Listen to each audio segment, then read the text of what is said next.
Hello दोस्तों, स्वागत है आपका हमारे YouTube channel mission lecture UK 2025 पर। तो दोस्तों, आज की क्लास में हम बात करेंगे उत्तराखंड प्रवक्ता हिंदी के अभ्यर्थियों के लिए। तो यहाँ पर दोस्तों, इससे प्रीवियस जो हमारी क्लास थी उसके अंतर्गत हमने भारतेंदु युग और द्विवेदी युग पर हमने चर्चा की थी, और हम चल रहे हैं दोस्तों आधुनिक काल के अंतर्गत। ठीक है दोस्तों, तो आधुनिक काल जो है वो 1800 से लेके अब तक का काल जो है आधुनिक काल के तौर पर जाना जाता है। तो इसके अंतर्गत भारतेंदु युग है, द्विवेदी युग है, और आज हम बात करेंगे छायावादी युग पर। तो दोस्तों, इससे पहले आपसे रिक्वेस्ट, अगर आप चैनल पर नए हैं तो चैनल को सब्सक्राइब जरूर कर लें, क्योंकि आपको लगातार हमारी इसी प्रकार की क्लासेज आपको पूरे डिटेल पूर्वक और साथ में बाद में ऑप्शनल क्वेश्चन भी आपको देखने को मिलेंगे।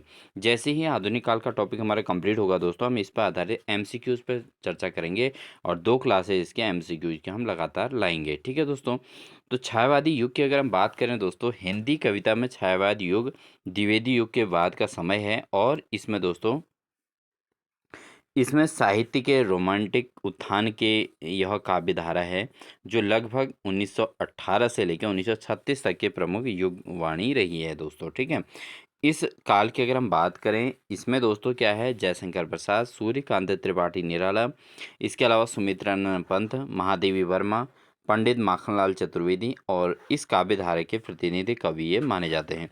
इसके अलावा भी दोस्तों अन्य बहुत सारे कवि हैं जो छायावादी युग के अंतर्गत जाने जाते हैं, लेकिन इसका जो है छायावाद जो नामकरण किया गया है दोस्तों, जो छायावाद नाम रखा गया है, ये कैसे हैं, इसका श्रेय दोस्तों जाता है मुकुटधर पांडेय को। ठीक है, ये बहुत इंपॉर्टेंट फैक्टर रहेगा कि छायावाद युग का नाम जो है किसके द्वारा रखा गया था। तो ये रखा गया था दोस्तों मुकुटधर पांडेय के द्वारा। ठीक है, और इसे साहित्यिक खड़ी बोली का स्वर्ण युग के नाम से भी जाना जाता है। तो साहित्यिक खड़ी बोली के अंतर्गत जो स्वर्ण युग के नाम से जाना जाता है, वह है दोस्तों आपका मुकुटधर पांडेय के द्वारा कहा गया छायावादी युग। ठीक है, तो ये मुख्य पॉइंट है, इसको आप नोट जरूर कर लीजिएगा। अब बात करते हैं छायावादी युग की थोड़ा डिटेल। मुख्यतः दोस्तों, जो छायावादी युग है वो माना जाता है आपका 1918 ईस्वी से 1936 ईस्वी तक का समय। ठीक है, 1918 से 1936 तक का समय जो है छायावादी युग के रूप में जाना जाता है। अगर हम बात करें तो हिंदी साहित्य के इतिहास के अंतर्गत छायावाद की क्या भूमिका है, क्या कौन से कवि हैं और उनकी रचनाएं क्या क्या हैं, क्योंकि दोस्तों चूंकि प्रवक्ता के अंतर्गत काफ़ी डिटेल इसमें पूछा जाएगा, तो इसके लिए थोड़ा गहनता से अध्ययन करना जरूरी है। तो हिंदी साहित्य के इतिहास में छायावाद के वास्तविक अर्थ को लेकर विद्वानों के विभिन्न मतभेद हैं। ठीक है, तो छायावाद का वास्तविक अर्थ क्या है। वैसे तो दोस्तों जो इसके अंतर्गत जो रचनाएं हुई हैं वो इस प्रकार की हुई हैं जो जो पूर्व काल के समय को भी प्रभावित करती हैं, यानी कि उस समय को भी प्रदर्शित करती हैं, और आधुनिक समय को भी प्रदर्शित करती हैं दोस्तों। ठीक है, तो इसीलिए इसको छायावादी युग के नाम से जाना जाता है। छायावाद का अर्थ है जो मुकुटधर पांडे ने रहस्यवाद कहा है इसको। ठीक है, क्या कहा है, रहस्यवाद कहा है। इसी प्रकार सुशील कुमार ने अस्पष्टता कहा है इसको। ठीक है, और महावीर प्रसाद द्विवेदी ने इसको अन्योक्ति पद्धति के नाम से कहा है, और रामचंद्र शुक्ल ने कहा है शैली वैचित्र्य, और नंद दुलारे वाजपेयी ने इसको आध्यात्मिक छाया का भान कहा है, और डॉक्टर नगेंद्र ने दोस्तों इसको स्थूल के प्रति सूक्ष्म का विद्रोह बताया है। तो दोस्तों ये जो 6 नाम हैं, इन 6 में से कोई ना कोई एक क्वेश्चन आपको एग्जाम में देखने को मिलेगा, क्योंकि यहाँ पर किस कवि ने छायावाद को अस्पष्टता कहा है अगर पूछा जाए, तो आपका आंसर होना चाहिए सुशील कुमार। ठीक है, और अन्योक्ति पद्धति किसने कहा, महावीर प्रसाद द्विवेदी ने कहा। इसके अलावा अगर रहस्यवाद किसने कहा, ये कहा दोस्तों मुकुटधर ने, मुकुटधर पांडे ने दोस्तों इसको क्या कहा, छायावाद को रहस्यवाद का नाम दिया। इसके अलावा रामचंद्र शुक्ल ने इसको शैली वैचित्र्य, और नंद दुलारे वाजपेयी ने इसको आध्यात्मिक छाया का भान।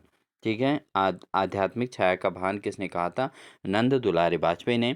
और स्थूल के प्रति सूक्ष्म का विद्रोह, दोस्तों ये बहुत इंपॉर्टेंट फैक्ट है, इसको आप नोट कर लीजिएगा कि स्थूल के प्रति जो सूक्ष्म का विद्रोह जो कहा गया है दोस्तों, किसके द्वारा कहा गया है, डॉक्टर नगेंद्र के द्वारा। इंपॉर्टेंट है दोस्तों। ठीक है, इसको आप नोटिस जरूर कर लें इनको, ये 5-6 नाम जो है इनको सबको आप नोट करके और इनको याद भी जरूर कर लीजिएगा दोस्तों। ठीक है, क्योंकि ऐसे ही क्वेश्चन एग्जाम में पूछे जाते हैं, और वो फिर एग्जाम में आपको दिक्कत पैदा करेंगे। तो स्थूल के प्रति सूक्ष्म का विद्रोह किसने कहा था, डॉक्टर नगेंद्र ने कहा था। ठीक है दोस्तों, उम्मीद है आपको सब समझ में आ रहा होगा। इसको आप नोट कर लीजिएगा, इंपॉर्टेंट है, ज़रूर नोट कर लीजिएगा, एग्ज़ाम में आया हुआ क्वेश्चन है।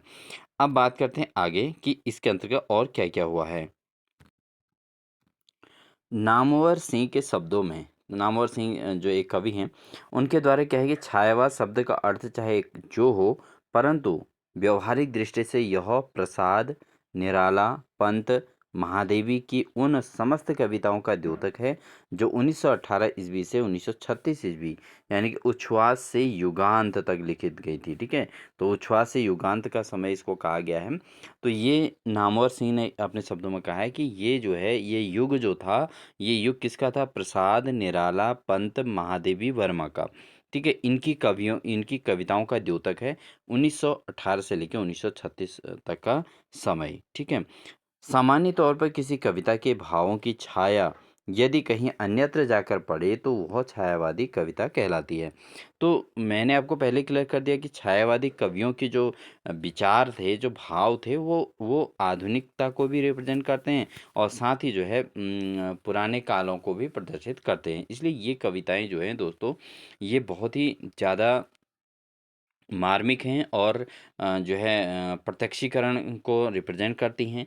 ये सारा कुछ इसके अंतर्गत, इन कविताओं के अंतर्गत है। इसलिए इस समय को इन्होंने छायावादी कविता का नाम दे दिया और इस युग को छायावादी युग इसका नाम दे दिया था दोस्तों। ठीक है, अब इसमें एक उदाहरण के अगर द्वारा हम अगर इसको समझें दोस्तों, तो यहाँ पर देखें तो उदाहरण के तौर पर जैसे पंत की निम्न पंक्तियाँ देखी जा सकती है। देखो सुमित्रानंद पंत ने जो कविताएँ लिखी, अपनी कविता लिखी थी, उसके अंतर्गत जो है एक पंक्ति है दोस्तों, जो कहा तो जा रहा है छाह के बारे में, लेकिन अर्थ निकल रहा है नारी स्वातंत्र्य संबंधी। ठीक है, तो देखो यहाँ पे क्या कहा है, कहो कौन तुम दमयंती सी इस तरु के नीचे सोई, आहा तुम्हें भी त्याग गया क्या, अली नलसा निष्ठुर कोई।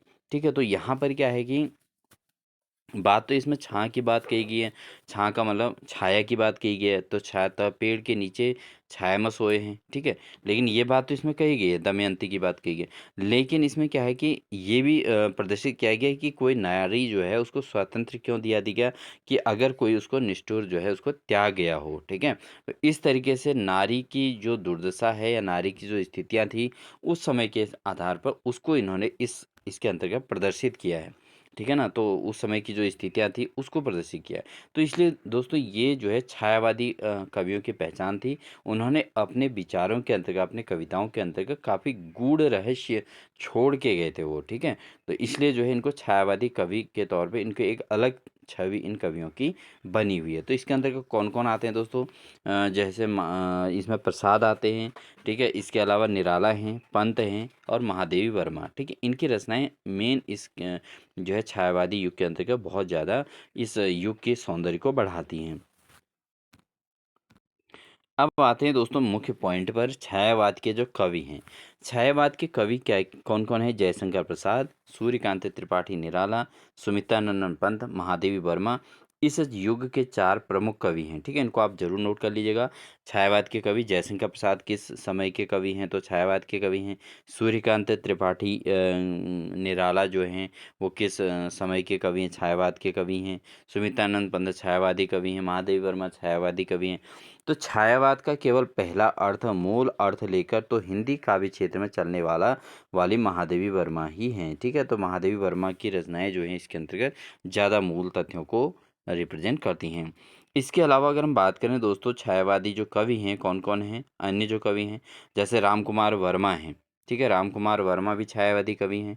माखनलाल चतुर्वेदी हैं दोस्तों। ठीक है, हरिवंश राय बच्चन हैं और रामधारी सिंह दिनकर। ये भी छायावाद से प्रभावित किया इनको भी। ठीक है, इनको भी छायावाद ने ही प्रभावित किया था। किंतु रामकुमार वर्मा आगे चलकर नाटककार के रूप में प्रसिद्ध हुए थे। ठीक है, ये एक नाटककार बन गए थे। और माखनलाल चतुर्वेदी राष्ट्रवादी धारा की ओर रहे। ठीक है, इनका जो विचारधारा थी वो राष्ट्रवादी थी। और बच्चन ने प्रेम के राग को मुखर किया और दिनकर जी ने विद्रोह के आग को आवाज़ दी थी। ठीक है, तो इनकी जो चारों की रचनाएं हैं दोस्तों, ये अलग अलग प्रकार की रचनाएं इन्होंने दे रखी हैं। राम कुमार वर्मा जो है एक नाटककार बन गए। ठीक है, इनका नाटककार के रूप में। उसके अलावा माखनलाल चतुर्वेदी जो है ये राष्ट्रवादी धारा की ओर रहे। हरिवंश राय बच्चन जो हैं ये क्या हैं, ये जो है प्रेम की राग को मुखर किया इन्होंने। इसके अलावा रामधारी सिंह दिनकर क्या हैं, इन्होंने जो है विद्रोह की आवाज़ को, विद्रोह की जो आग है उसको इन्होंने आवाज़ दी थी दोस्तों। ठीक है, तो ये सब कुछ इनके द्वारा किया गया था। अब देखते हैं दोस्तों, जो रचना की दृष्टि से छायावाद के कवियों का क्या क्या रोल रहा है। समालोचक के तौर पे कौन से कवि हैं, ये पेपर में पूछा जाता है। 4 कवियों के नाम दे देगा और उसमें से कहेगा निम्न में से समालोचक कवि कौन है, या कहानी लेखक कौन है, उपन्यासकार कौन है, नाटककार कौन है, निबंध लेखक कौन है, निम्न से निबंध लेखक हैं। तो समालोचक के तौर पर ज़्यादा पूछा जाता है दोस्तों, इसको आप नोट कर लीजिएगा। आचार्य द्विवेदी जी हैं, ठीक है, और पद्म सिंह शर्मा हैं दोस्तों, विश्वनाथ प्रसाद मिश्र हैं, आचार्य रामचंद्र शुक्ल हैं, ठीक है, डॉक्टर राम कुमार वर्मा हैं, श्याम सुंदर दास हैं दोस्तों, और डॉक्टर राम रतन भटनागर हैं। ये सब समालोचक हैं। क्या हैं ये? समालोचक हैं। कौन कौन? आचार्य द्विवेदी जी, पद्म सिंह शर्मा हैं, और विश्वनाथ प्रसाद सिंह मिश्र हैं, आचार्य रामचंद्र शुक्ल हैं, डॉक्टर राम कुमार वर्मा हैं, श्याम सुंदर दास हैं, डॉक्टर राम रतन भटनागर। ये समालोचक के तौर पर जाने जाते हैं दोस्तों। हिंदी के छायावाद के कवि हैं ये, लेकिन ये किस रूप में है? समालोचक के रूप में। ठीक है, इनको आप ज़रूर नोट कर लीजिएगा, ये समालोचक। बाकी अन्य प्रकार की चीज़ों को तो आप पहले से स्टडी करे होंगे, जैसे उपन्यासकार कौन कौन है, उनके उपन्यासों से भी पता चल जाता है। ठीक है, नाटककारों के बहुत सारे कवियों के नाटक होते हैं और वो आपको याद होते हैं, और एग्ज़ाम में आपको याद आ जाता है कि यार जैसे गोविंद वल्लभ पंत हैं, गोविंद वल्लभ पंत का कोई नाटक आपको याद आ जाएगा कि निम्न में से कौन नाटककार हैं। ऑप्शन में आपको गोविंद वल्लभ पंत का नाम दिया रहेगा और आपको पता है कि इनकी ये फलाना नाटक है इनका, तो आप समझ जाओगे कि एक नाटककार हैं। ठीक है, तो इस तरीके से। लेकिन समालोचक की स्थिति में दोस्तों कोई ऐसी रचनाएं नहीं होती, तो उन्होंने हर प्रकार की रचनाओं का समालोचन किया है। ठीक है, तो इनको आप इनको नोट कर लीजिएगा। ठीक है, इसके अलावा कहानी लेखक कौन कौन है इस पर हम चर्चा कर लेते हैं। वैसे कहानी लेखक में जैसे प्रेमचंद्र, विनोद शंकर व्यास हैं, प्रेमचंद्र हैं। इसके अलावा दोस्तों आपके प्रसाद हैं, पंत हैं, गुलेरी हैं, ठीक है, निराला, कौशिक, सुदर्शन, जैनेन्द्र, हृदय, ये कहानी लेखक रहे हैं। हिंदी हिंदी साहित्य के अंतर्गत कहानी लेखक ये रहे हैं। ठीक है, और उपन्यासकारों की बात करें तो प्रेमचंद्र हैं, इनके उपन्यास बहुत हैं। प्रताप नारायण हैं, उसके अलावा प्रताप नारायण श्रीवास्तव, ठीक है। इसके अलावा प्रसाद हैं, जयशंकर प्रसाद। इसके अलावा उग्र हैं, ठीक है, हृदय हैं, जैनेन्द्र हैं, भगवती चरण वर्मा हैं, वृंदावन लाल वर्मा हैं, गुरुदत्त हैं। तो ये सब क्या हैं दोस्तों, इन्होंने उपन्यास भी लिखे हैं। इसके अलावा ये नाटककार भी हैं, इनके नाटक जो हैं दोस्तों, ठीक है, उपन्यासकार का साथ ये क्या क्या हैं, ये नाटककार भी रहे हैं। निबंध लेखक का भी काम इन्होंने किया है, निबंध लेखन भी इन्होंने किया है। जैसे प्रसाद हैं, सेठ गोविंद दास हैं, गोविंद वल्लभ पंत हैं, लक्ष्मी नारायण मिश्र हैं, उदय शंकर भट्ट हैं, राम कुमार वर्मा हैं। ये नाटककार भी हैं दोस्तों। ठीक है, और निबंध लेखन में किसका योगदान है? जैसे आचार्य द्विवेदी हैं, माधव प्रसाद शुक्ल हैं, रामचंद्र शुक्ल हैं, बाबू सुंदर दास हैं, पद्म सिंह हैं, अध्यापक पूर्ण सिंह हैं। तो ये निबंध लेखन में भी इन्होंने काम किया है। तो बहुत सारे ऐसे हैं, जैसे अध्यापक पूर्ण सिंह हैं, निबंध लेखन इन्होंने ज़्यादा किया है। ठीक, तो ये चीज़ें हैं, इनको समझना ज़रूरी है कि किसने क्या किया, मेनली किसका कहाँ पर रोल क्या रहा है। ठीक है, अब हम बात करेंगे दोस्तों जयशंकर प्रसाद की, जिन पर आधारित क्वेश्चन मैक्सिमम पूछा गया है। तो मैक्सिमम क्वेश्चन जयशंकर प्रसाद से संबंधित पूछे जाते हैं दोस्तों, इनको आप इम्पोर्टेंट करके ध्यान दीजिएगा। ठीक है, जैसे उर्वशी है, जयशंकर प्रसाद की रचना उर्वशी है, वन मिलन है, प्रेम राज्य है, अयोध्या का उद्धार है, ठीक है, शोकोच्छ्वास है, उसके बाद वभ्रुवाहन है, कानन कुसुम, ये भी जयशंकर प्रसाद की रचना है, प्रेम पथिक जयशंकर प्रसाद की है, करुणालय, ठीक है, ये सब छायावादी कवियों के रचनाओं के अंतर्गत हैं। महाराणा का महत्व है, झरना है, आंसू, लहर, कामायनी, केवल झरना से लेकर कामायनी तक छायावादी कविता हैं ये। ठीक है, तो ये छायावादी कविता हैं जो झरना से लेके कहाँ तक? कामायनी तक। ठीक है, झरना हो गया, आंसू हो गया, लहर हो गया, ये और कामायनी हो गया, ये जो है छायावादी कविताएं इनके अंतर्गत आती हैं। इसके अलावा बात करें दोस्तों, सूर्यकांत त्रिपाठी निराला जी ने अनामिका, ठीक है, परिमल है, गीतिका है, तुलसीदास है। इसके अलावा सरोज स्मृति है, राम की शक्ति पूजा है। तो ये रचनाएं हैं सूर्यकांत त्रिपाठी की। ठीक, इसके अलावा अगर हम बात करें तो सुमित्रानंद पंत ने क्या क्या रचनाएं की हैं, तो सुमित्रानंद पंत की हैं उच्छ्वास। ठीक है, पूछा गया है एग्जाम में, उच्छ्वास किसकी रचना है। इसके अलावा ग्रंथि हो गया, वीणा हो गया, पल्लव है, गुंजन। उसके बाद युगांत, युगांत भी प्रीवियस पेपर में आया हुआ है दोस्तों, आप देख लीजिएगा, पुराने पेपरों में आया हुआ है। युगवाणी हो गया, ग्राम्या हो गया, ग्राम्या भी आया हुआ है। ठीक है, सुमित्रानंद पंत की रचना है। स्वर्ण किरण है, स्वर्ण धूलि है, रजत शिखर है, ठीक है। इसके अलावा उत्तरा है, वाणी है, पतझड़ है, स्वर्ण है, काव्य है, लोकायतन है। ये सुमित्रानंद पंत की रचनाएं हैं, ठीक है। तो सुमित्रानंद पंत की रचनाएं कौन सी होगी? लोकायतन, स्वर्ण काव्य हो गया, पतझड़ हो गया, इसके अलावा वाणी हो गया, उत्तरा हो गया, रजत शिखर हो गया, स्वर्ण धूलि हो गया, स्वर्ण किरण हो गया, ग्राम्य हो गया दोस्तों, युगवाणी हो गया, युगांतर हो गया। ये सारे सुमित्रानंद पंत की रचनाएं हैं दोस्तों, ठीक है। इनको आप जरूर नोट कर लीजिएगा, इंपॉर्टेंट क्वेश्चन है और आप बार बार सुनेंगे तो आपको ऐसे भी याद हो जाएंगे, लेकिन आप एक तरीके से अच्छे खासे नोट्स भी अपने तैयार कर सकते हैं दोस्तों, ठीक। अब हम बात करेंगे छायावादी कुछ अन्य कवियों की, जैसे महादेवी वर्मा हैं। अब इनके कुछ ही रचनाएं हैं दोस्तों। अब अचानक एग्जाम में इनमें से भी क्वेश्चन पूछ सकता है, ठीक है। जैसे निहार है, अब निहार किसकी रचना है? महादेवी वर्मा की। रश्मि, नीरजा है, सांध्य गीत है, ठीक है। ये सब सभी का संकलन किस में है? यामा में, ठीक है। तो निम्न में से यामा में किसका संकलन किया गया है, ये पूछा जा सकता है। तो इन चारों में से कोई एक दे दे और अन्य कोई और रचनाएं दे दे, तो ऐसा करिए। तो निहार हो गया, महादेवी वर्मा की निहार है, रश्मि है, नीरजा है दोस्तों, और शांति गीत है। ये जो हैं महादेवी वर्मा की रचनाएं हैं और ये किसके अंतर्गत संकलित हैं? ये यामा के अंतर्गत संकलित हैं, ठीक है। तो इनकी जो रचना है यामा, उसके अंतर्गत ये संकलित हैं। इसी प्रकार राम कुमार वर्मा की क्या क्या है देखें।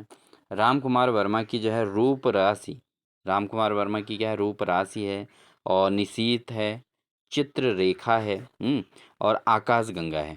तो ये राम कुमार वर्मा की रचनाएं हैं।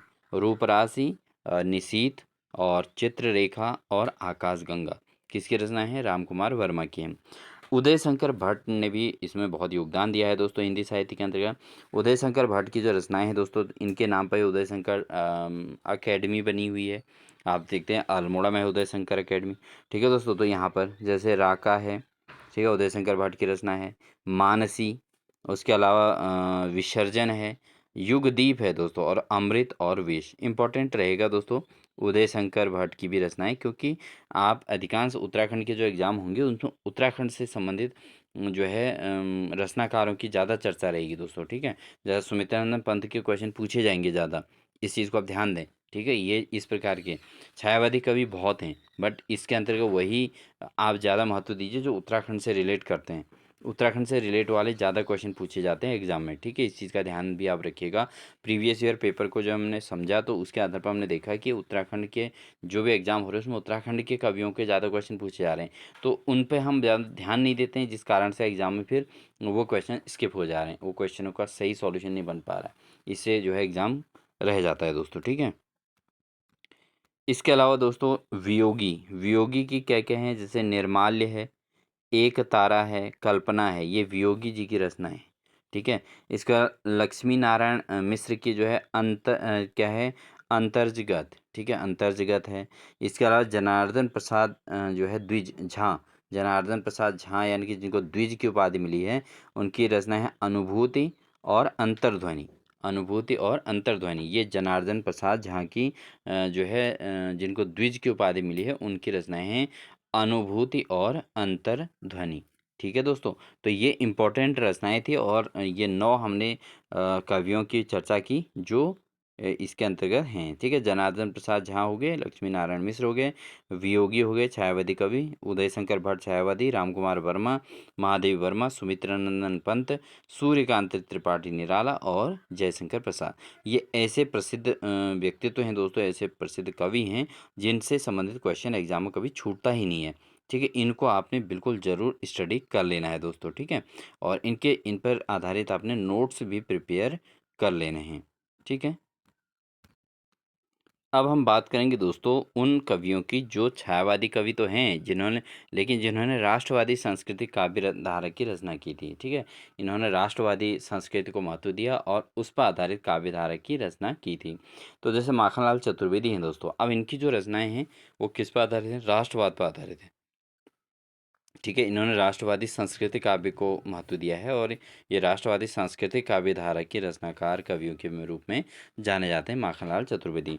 अब इनकी जो रचना है वो क्या है? कैदी और कोकिला, ठीक है, कैदी और कोकिला है, ठीक है। और इसके अलावा हिम किरीटिनी है, हिम किरीटिनी एग्जाम में पूछा गया है, आप पुराने पेपर देखिए उसमें ये क्वेश्चन आपको मिलेगा। हिम किरीटिनी किसकी रचना है, तो माखनलाल चतुर्वेदी के हैं। हिम तरंगिणी दोस्तों इनकी रचना है। पुष्प की अभिलाषा बहुत अच्छा वो है, ये आपने छोटी क्लासों में पढ़ा होगा, 6 7 में जब आप लोग पढ़ते होंगे तब ये पुष्प की अभिलाषा जो है माखनलाल चतुर्वेदी की रचना किताबों में थी। ठीक है, तो ये उनकी रचना है। अच्छा, सियाराम शरण गुप्त की अगर हम बात करें दोस्तों, इन्होंने मौर्य विजय, ठीक है, राष्ट्रवाद पर आधारित है मौर्य विजय इनकी रचना। अनाथ है इनकी रचना। दूर्वा दल है, विषाद है, आर्दा है, पाथेय है और मृणमयी है। इसके अलावा बापू, बापू भी इनकी रचना है। ठीक है दोस्तों, कि सियाराम शरण गुप्ता की रचना है बापू। ठीक है, इसको याद रखिएगा, महात्मा गांधी से संबंधित हो सकती है। इसके अलावा दैनिकी दोस्तों, दैनिकी भी इनकी एक रचना है। ठीक है, इसके अलावा बात करें दोस्तों सुभद्रा कुमारी चौहान, इनको हिंदी साहित्य के अंतर्गत बिल्कुल भी नहीं भूला जा सकता। इन्होंने जो रचनाएं की हैं दोस्तों, वो देश के अंतर्गत एक मतलब वीरता का भाव जागृत करने का, वीर रस से ओतप्रोत इनकी रचनाएं रही हैं। ठीक है, तो त्रिधारा इनकी जो रचना है, ये बहुत इंपॉर्टेंट क्वेश्चन है। त्रिधारा किसकी रचना है, सुभद्रा कुमारी चौहान की। मुकुल इनकी रचना है। खूब लड़ी मर्दानी वह तो झांसी वाली रानी थी। तो दोस्तों ये जो है, जब अंग्रेजी हुकूमत के खिलाफ जो युद्ध लड़े गए थे, तो उसको लेकर ये सुभद्रा कुमारी चौहान की ये रचना है और काफ़ी वीर रस से ओतप्रोत ये है। ठीक है, तो खूब लड़ी मर्दानी यह तो झांसी वाली रानी थी। तो झांसी वाली रानी को लेकर जो है, यहाँ पर लक्ष्मीबाई को लेकर ये सुभद्रा कुमारी चौहान की ये रचना है। वीरों का कैसा हो वसंत, ये इसमें वीरता का भाव दिया गया है। वीरों का वसंत कैसा हो, जो वीर होते हैं, जो शहीद होते हैं, उन पर आधारित है। ये सेना को संबोधित करने वाला है। तो एक राष्ट्रवादी और देश के प्रति जो सांस्कृतिक धरोहर को रिप्रेजेंट करने वाला है, इनकी ये कविताएं इनके अंतर्गत हैं दोस्तों। तो सुभद्रा कुमारी चौहान जो है, वीर रस ओतप्रोत इनकी रचनाएं रहती हैं और ये जो है छायावादी कवियों में ये भी जाने जाते हैं। बट इन्होंने राष्ट्रवादी संस्कृति को महत्व दिया है और इनकी जो रचनाएं हैं वो राष्ट्रवादी सांस्कृतिक काव्य धारा की रचनाओं के अंतर्गत काउंट की जाती हैं दोस्तों। ठीक है, उम्मीद है आपको सब कुछ समझ में आ रहा होगा। नेक्स्ट टॉपिक हम लेते हैं छायावादोत्तर युग। छायावादोत्तर युग की हम बात करें दोस्तों, छायावादोत्तर युग को जो है शुक्लोत्तर युग के नाम से भी जाना जाता है। ठीक है, इसको आप याद रखिएगा, किस युग को शुक्लोत्तर युग के नाम से भी जाना जाता है, तो वो है छायावादोत्तर युग। ठीक है, तो सन 1936 ईस्वी से लेकर 1947 ईस्वी तक के काल को शुक्लोत्तर युग या छायावादोत्तर युग कहा गया है। ठीक है, 1936 से लेकर 1947 तक का ये काल जो है शुक्लोत्तर युग यानी कि छायावादोत्तर युग के नाम से जाना जाता है।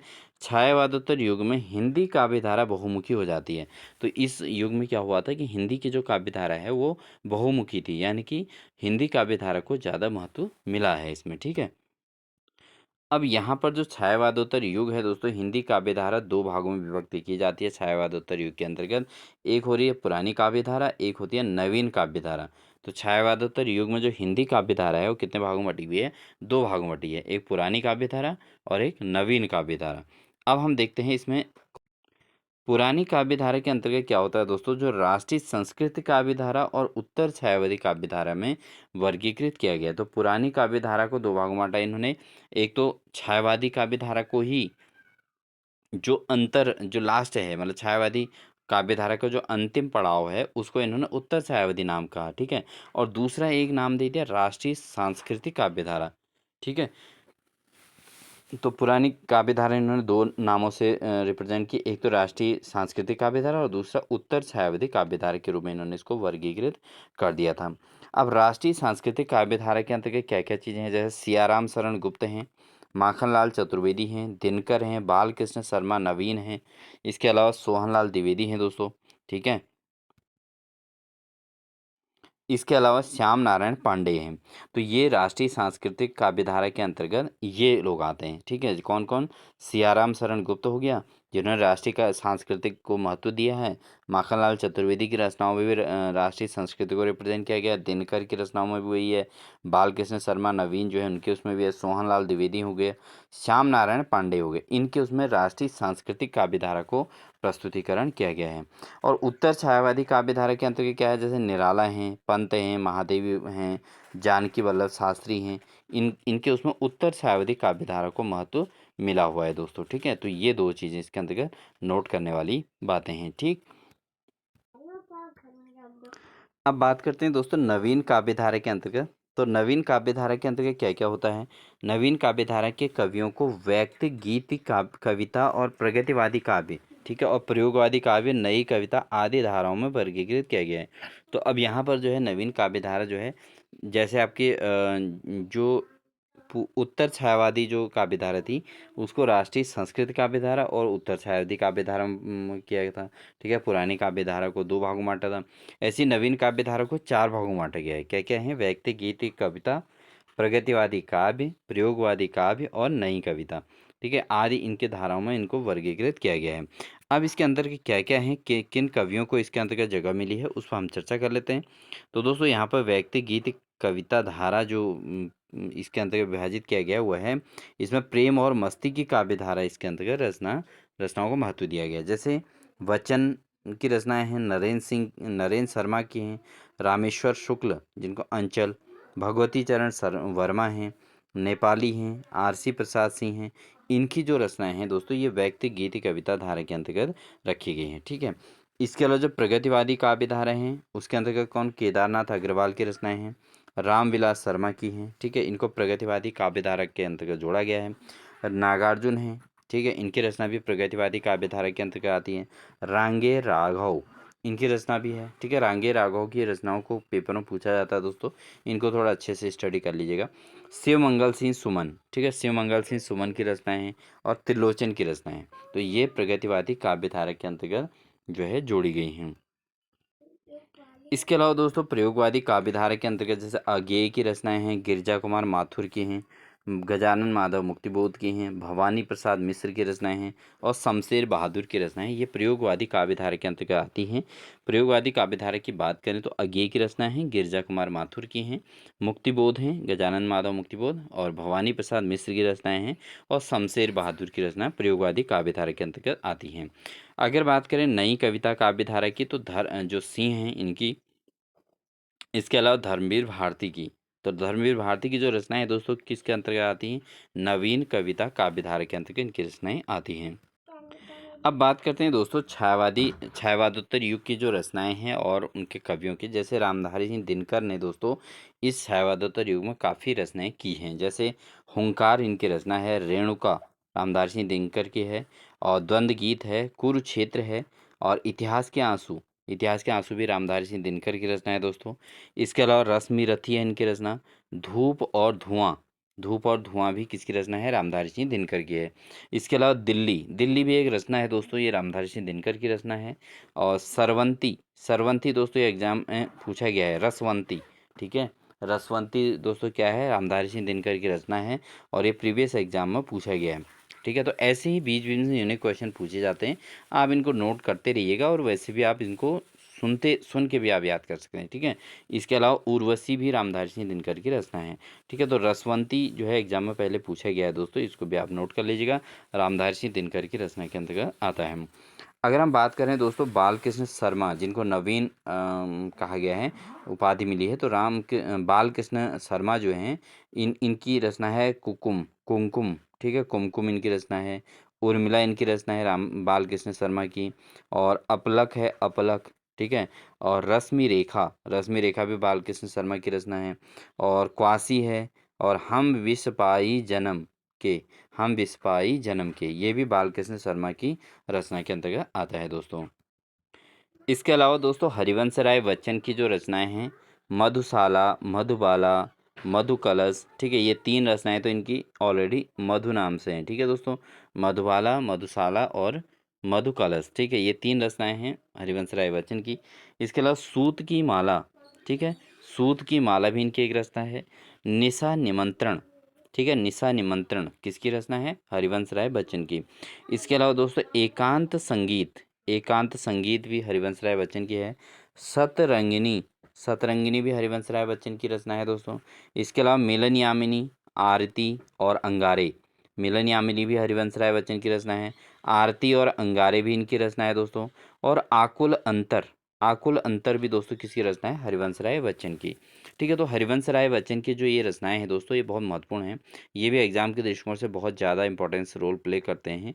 हिंदी में छायावादोत्तर युग में हरिवंश राय बच्चन ने जो रचनाएं की हैं वो कुछ ज़्यादा ही यूनिक टाइप की हैं दोस्तों। ठीक है, इसको आप, अगर आप इनकी रचनाएं जो है जैसे मधुशाला पढ़ेंगे, मधुबाला पढ़ेंगे, तो काफ़ी इसके अंतर्गत बहुत अच्छे भाव भरे हुए हैं। ठीक है, तो इनको आप अगर स्टडी करेंगे तो काफ़ी कुछ आपको हिंदी साहित्य के अंतर्गत काफ़ी कुछ देखने को मिलेगा। इसके अलावा बात करते हैं दोस्तों अगर हम सुमित्रानंद पंत की, तो इन्होंने शिल्पी, अतिमा, कला और बूढ़ा चाँद, लोकायतन, सत्यकाम, ये इनकी सुमित्रानंद पंत की रचनाएं हैं। ठीक है, शिल्पी, अतिमा, कला, बूढ़ा चाँद, लोकायतन और सत्यकाम। ठीक है, ये किसकी रचना है? सुमित्रानंद पंत की।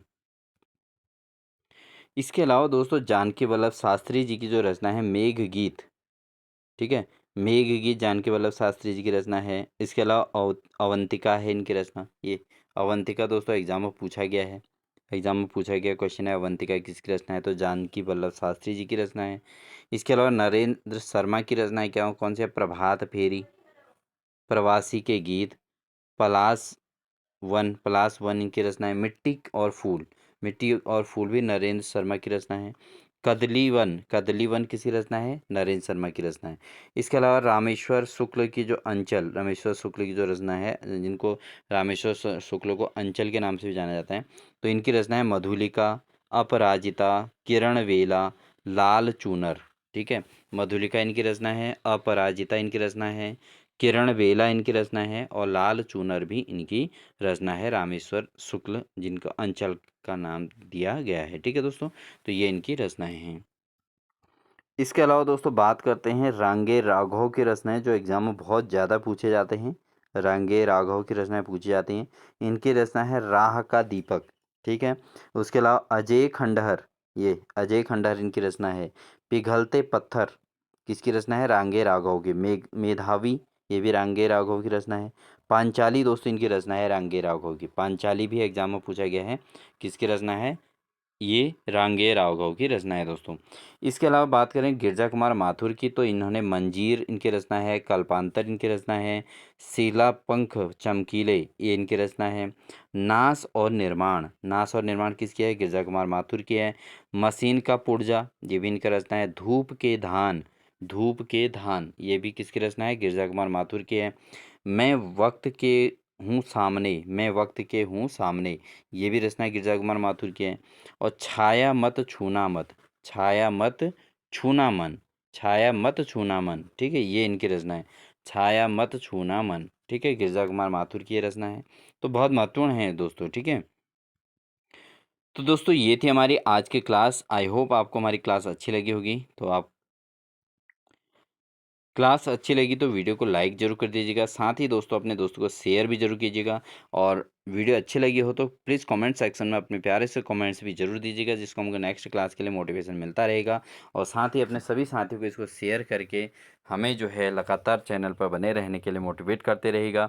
मिलते हैं आपको एक नेक्स्ट बेहतरीन क्लास के साथ। तब तक के लिए चैनल को सब्सक्राइब करके बेल आइकन दबाकर ऑल नोटिफिकेशन ऑन कर लीजिएगा, जिससे इसी प्रकार की लगातार क्लासें आपको देखने को मिलेंगी। तो नेक्स्ट क्लास जो हमारी दोस्तों रहेगी जो है आधुनिक काल से संबंधित एमसीक्यू क्वेश्चंस पर रहेगी। 2 क्लासेज हम उसके अंतर्गत लाएंगे, जो आपके लिए एक बेहतरीन जो है रिवीजन के तौर पर कार्य करेंगे। क्योंकि छायावादी युग और छायावादोत्तर युग के अंतर्गत बहुत सारी रचनाएं और अन्य ऐसी हैं जो यहाँ पर जो है क्लास के अंतर्गत अगर हम इनकी रचनाओं को पूरा कंप्लीट करते रहेंगे तो ये कभी कंप्लीट नहीं हो पाएंगे दोस्तों। ठीक है, तो आपको जो है इस चीज़ को ध्यान देना है। तो इसका हम एमसीक्यू के अंतर्गत कुछ महत्वपूर्ण क्वेश्चंस और लेके आएंगे दोस्तों, जिससे आपकी प्रिपरेशन और मजबूत हो जाएगी। आई होप आपको अच्छी लगी होगी क्लास, तो इसलिए जो है नेक्स्ट क्लास के साथ मिलते हैं। तब तक के लिए दोस्तों wish you all the best.